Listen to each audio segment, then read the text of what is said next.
काकाभुशुंडी के हजार जन्मों की कहानी। वह काकाभुशुंडी जो सृष्टि के पहले टाइम ट्रैवलर इंसान थे। वेदों और पुराणों के अनुसार काकाभुशुंडी ने 11 बार रामायण और 16 बार महाभारत देखी है। आखिर कौन थे काकाभुशुंडी और क्या है उनकी कहानी?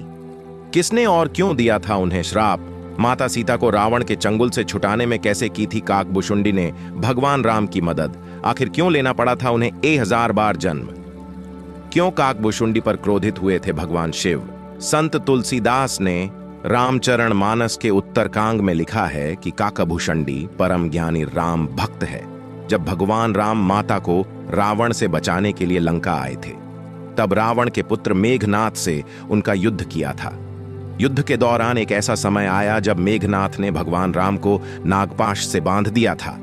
देवर्षि नारद के कहने पर गरुड़, जो कि सर्वभक्षी थे, जिन्होंने नागपाश के सभी नागों को प्रताड़ित कर भगवान राम को नागों के बंधन से छुटाया।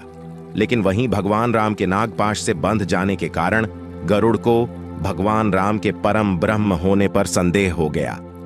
गरुड़ के इस संदेह को दूर करने के लिए देवर्षि नारद ने गरुड़ को भगवान ब्रह्म जी के पास भेजा। वहीं ब्रह्म जी ने कहा कि तुम्हारा संदेह भगवान शिव दूर सकते हैं। वहीं भगवान शिव ने भी गरुड़ को उनका संदेह मिटाने के लिए काकभुशुंडी के पास भेज दिया। अंत में काकभुशुंडी जी ने भगवान राम जी के चरित्र पवित्र कथा गरुड़ को सुनाई और गरुड़ के संदेह को दूर किया।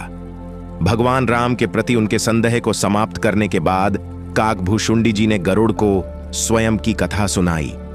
काकभुशुंडी जी का प्रथम जन्म अयोध्यापुरी में क्षुद्र के घर हुआ।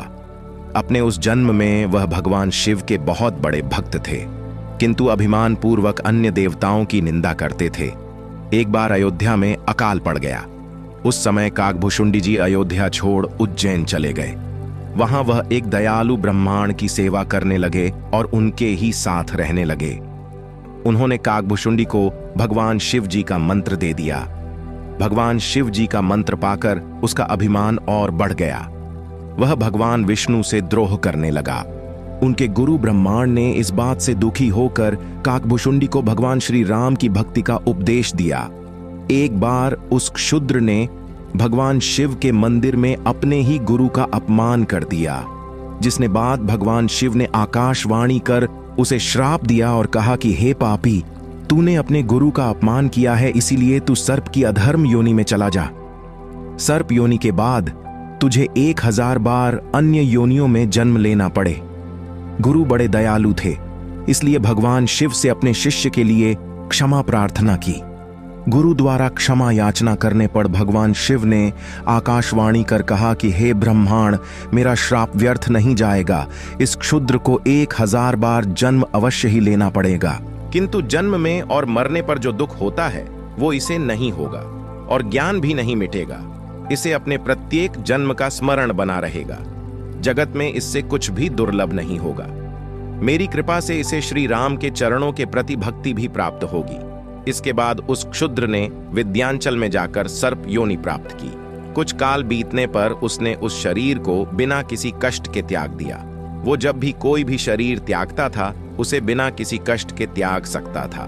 अपने प्रत्येक जन्म की याद उसे बनी रहती थी। प्रभु श्री राम के प्रति भक्ति भी उसमें उत्पन्न हो गई थी। अंतिम जन्म उसने ब्रह्मांड का पाया। ब्रह्मांड हो जाने पर ज्ञान प्राप्ति के लिए लोमस के पास गया। जब लोमस आर्षि उसे ज्ञान देते थे तो वो उनसे अनेक प्रकार के तर्क वितर्क करते थे। उसके इस व्यवहार से क्रोधित होकर लोमस ऋषि ने उसे श्राप दे दिया कि जा तू चंडाल पक्षी कौवा हो जा। तब वह तत्काल कौवा बनकर उड़ गया। श्राप देने के बाद लोमस ऋषि को अपने इस श्राप पर पश्चाताप हुआ और उन्होंने इस कौवा को वापस बुलाकर राम मंत्र दिया। इसी के साथ इच्छा मुक्ति का वरदान भी दिया। कौवा का शरीर पाने पर और भगवान श्री राम का मंत्र मिलने पर उसे अपने कौवा के शरीर से प्यार हो गया और वह कौवा के रूप में ही रहने लगा। इसी के साथ काकभुशुंडी के नाम से विख्यात हुए। वेदों और पुराणों के अनुसार काकभुशुंडी ने 11 रामायण और 16 महाभारत देखी हैं। वह कल्प के अंत तक अपने शाश्वत स्वरूप में जीवित रहेगा। भगवान राम ने ही काकभुशुंडी को अमर बनाया था। कौवे के रूप में अपने एक जन्म के दौरान काकभुशुंडी की मुलाकात बालक राम से हुई। प्रभु खेल रहा था और उसने उसे पकड़ने की कोशिश की। समय आने पर काकभुशुंडी को भगवान के मुख के दर्शन हुए। अपने मुख में आकाश गंगाओं और ब्रह्मांड को देखने के बाद काकभुशुंडी ने भगवान राम से दूर उड़ना बंद कर दिया और उनके पास लौट आए। काकभुशुंडी ने जगन्नाथ भगवान राम को न पहचानने के लिए क्षमा मांगी। भगवान ने उन्हें दिव्य मुस्कान दी और काकभुशुंडी से उनकी इच्छा पूछी। काकभुशुंडी ने कहा कि वह भगवान राम के प्रति अपनी भक्ति हमेशा हमेशा के लिए अदा करना चाहते हैं। काकभुशुंडी के प्रेम और समर्पण से प्रसन्न होकर भगवान राम ने उन्हें आशीर्वाद दिया कि काल समय काकभुशुंडी को नहीं मार सकता और वह इस कल्प के अंत तक जीवित रहेंगे। संत द्वारा प्राप्त शाश्वत आनंद को काकभुशुंडी समय यात्री टाइम ट्रैवलर कहा जाता है।